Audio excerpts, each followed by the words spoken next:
लखीमपुर खीरी हिंसा के मुख्य आरोपी आशीष की जमानत के खिलाफ याचिका पर सुप्रीम कोर्ट का उत्तर सरकार को नोटिस। उच्चतम न्यायालय ने लखीमपुर खीरी हिंसा मामले में गवाहों पर कथित हमले की शिकायत को बुधवार को गंभीरता से लेते हुए उत्तर प्रदेश सरकार को नोटिस जारी कर जवाब तलब किया।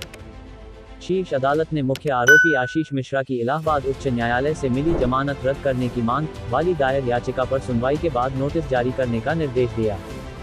मुख्य न्यायाधीश एन.वी. रमन की अध्यक्षता वाली पीठ ने मृतक किसानों के परिजनों की ओर से मुख्य आरोपी आशीष मिश्रा की जमानत रद्द करने की मांग वाली विशेष अनुमति याचिका पर सुनवाई के बाद सरकार को नोटिस जारी किया। शीर्ष अदालत ने इस मामले के गवाहों की सुरक्षा सुनिश्चित करने का निर्देश राज्य सरकार को दिया। सर्वोच्च अदालत इस मामले में अगली सुनवाई 24 मार्च को करेगी। याचिकाकर्ताओं मृतक किसानों के परिजनों के वकील प्रशांत भूषण ने शीर्ष अदालत बताया कि उत्तर प्रदेश के लखीमपुर खीरी हिंसा मामले में एक गवाह पर गत गुरुवार रात को वहां हमला किया गया था। याचिकाकर्ताओं का यह भी आरोप है कि आरोपियों की ओर से गवाहों को प्रभावित करने के प्रयास किए जा रहे हैं, गवाहों को धमकाया जा रहा है। शीघ्र सुनवाई की गुहार लगाते हुए श्री भूषण ने आरोप लगाते हुए कहा था कि राज्य में भारतीय जनता पार्टी की सरकार लौटने के बाद अब अभियुक्तों की ओर से धमकी दी जा रही है।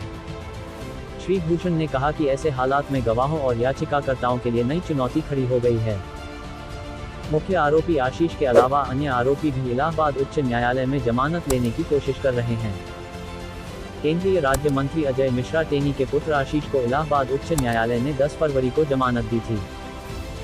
किसानों के परिजनों की ओर से श्री भूषण ने आशीष की जमानत रद्द करने की मांग करते हुए उच्च न्यायालय के फैसले के खिलाफ शीर्ष अदालत में याचिका दायर की थी। श्री भूषण ने 4, 11 और 15 मार्च को याचिका पर शीघ्र सुनवाई की गुहार लगाई थी।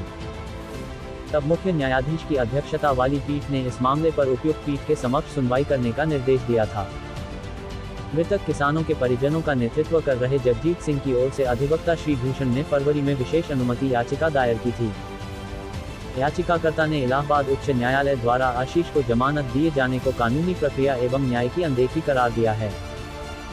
श्री भूषण से कुछ दिन पहले अधिवक्ता CS पांडा और शिव कुमार त्रिपाठी ने भी आशीष की जमानत के खिलाफ सर्वोच्च अदालत में विशेष अनुमति याचिका दायर की थी।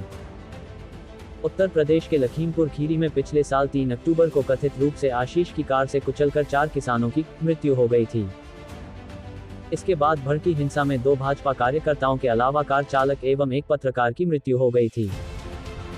घटना के मामले में वकील श्री पांडा एवं श्री त्रिपाठी ने जनहित याचिका के साथ पिछले साल शीर्ष अदालत का दरवाजा खटखटाया था।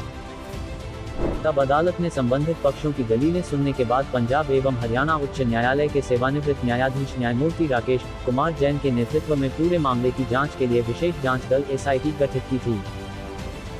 किसानों के परिजनों की ओर से दायर विशेष अनुमति याचिका में कहा गया है कि उच्च न्यायालय ने 10 फरवरी के अपने आदेश में आशीष को जमानत देने में अनुचित और मनमाने ढंग से विवेक का इस्तेमाल किया।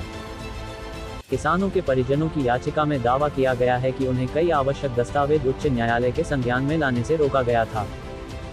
उनके वकील को 18 जनवरी 2022 को वर्चुअल सुनवाई से तकनीकी कारणों से डिस्कनेक्ट कर दिया गया तथा इस संबंध में अदालत के कर्मचारियों को बार बार फोन कर संपर्क करने की कोशिश की गई, लेकिन कॉल कनेक्ट नहीं हो पाया था।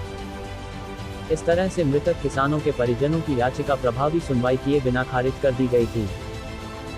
जगजीत सिंह के नेतृत्व में दायर याचिका में कहा गया है कि शीर्ष अदालत का दरवाजा खटखटाने की वजहों में उत्तर प्रदेश सरकार द्वारा आशीष की जमानत के खिलाफ अपील दायर नहीं करना भी एक कारण है। याचिकाकर्ताओं का कहना है कि उत्तर प्रदेश में उसी दल की सरकार है जिस दल की सरकार में आरोपी आशीष के पिता अजय मिश्रा केंद्र में राज्य मंत्री हैं। शायद इसी वजह से उत्तर प्रदेश सरकार ने आशीष की जमानत के खिलाफ शीर्ष अदालत में याचिका दायर नहीं की थी।